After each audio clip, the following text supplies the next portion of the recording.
ইতিহাসের সবচেয়ে জটিল ও গোপন অভিযানের কথা জানালো পেন্টাগন। ইরানের পারমাণবিক স্থাপনায় যুক্তরাষ্ট্রের চালানো ভয়াবহ হামলার নতুন তথ্য প্রকাশ করল মার্কিন প্রতিরক্ষা সদর দপ্তর। ম্যারাথন বোমা হামলা এই নামে অভিহিত করা অভিযানের ফুটেজ ও বিশ্লেষণ প্রকাশ করা হলেও একটি প্রশ্ন রয়েই গেছে, ইরানের পরমাণু কর্মসূচির আসল ক্ষতি কতটা?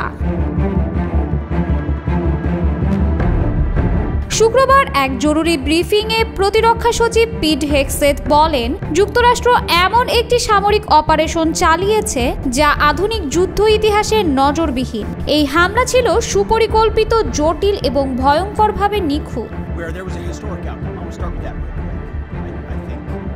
জয়েন্ট চিফস অফ স্টাফের চেয়ারম্যান জেনারেল ড্যান কেইন এই অপারেশনের কিছু গুরুত্বপূর্ণ খুঁটিনাটি তুলে ধরেন। তার ভাষায়, এই বোমাগুলো শুধু ইস্পাত ও বারুদের সমাহার ছিল না, এর পেছনে ছিল সুপার কম্পিউটারের অঙ্ক, শ্রেষ্ঠ অস্ত্র প্রকৌশলীদের দক্ষতা এবং সর্বোচ্চ সামরিক প্রশিক্ষণ প্রাপ্ত স্কোয়াড।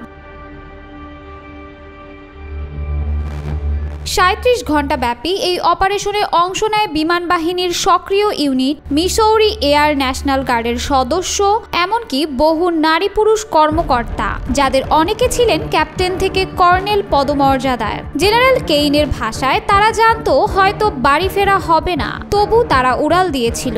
যে ঝুঁকি তারা নিয়েছে তা অনুধাবন করা দুঃসাধ্য।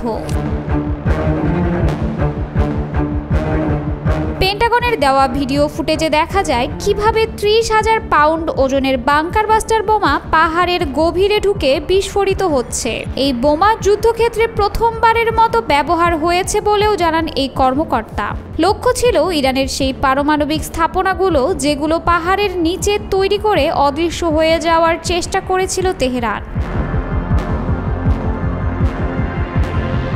জেনারেল কেইন আরও জানান, হামলার মাত্র কদিন আগেই ফোর্দো পারমাণবিক স্থাপনাকে আরও গভীরে সরিয়ে নিতে শুরু করেছিল ইরান। কিন্তু যুক্তরাষ্ট্রের গোয়েন্দা সংস্থাগুলো আগেই বুঝে যায় তেহরানের চাল এবং সেই অনুযায়ী অপটিমাইজড স্ট্রাইক প্ল্যান প্রস্তুত করে ফেলে।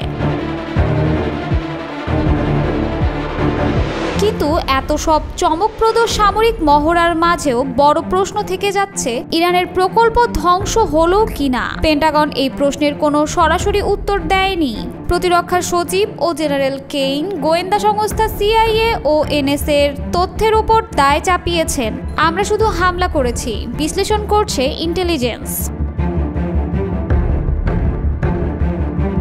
প্রাথমিকভাবে কিছু বিশ্লেষক বলেছিলেন, ইরানের পারমাণবিক কর্মসূচির কিছু অংশ হয়তো টিকে গেছে, ক্ষতি হয়েছে কিন্তু প্রকল্প ধ্বংস হয়নি, শুধু ৫-৬ মাস পিছিয়েছে। তবে পরবর্তীতে CIA পরিচালক দাবি করেন স্থাপনাগুলো সম্পূর্ণ ধ্বংস হয়েছে।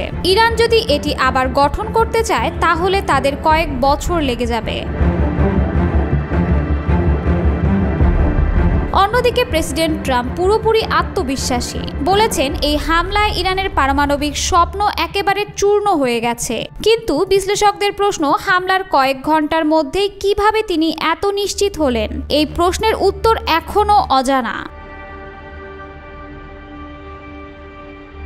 তবে এটুকু স্পষ্ট, হামলার ভয়াবহতা নতুন এক বাস্তবতা তৈরি করেছে। যে বাংকার ভেদ করতে পারবে না কেউ, এই বিশ্বাস তেহরানের ছিল, সেই বিশ্বাস এখন বোমার স্তূপে চাপা পড়ে আছে।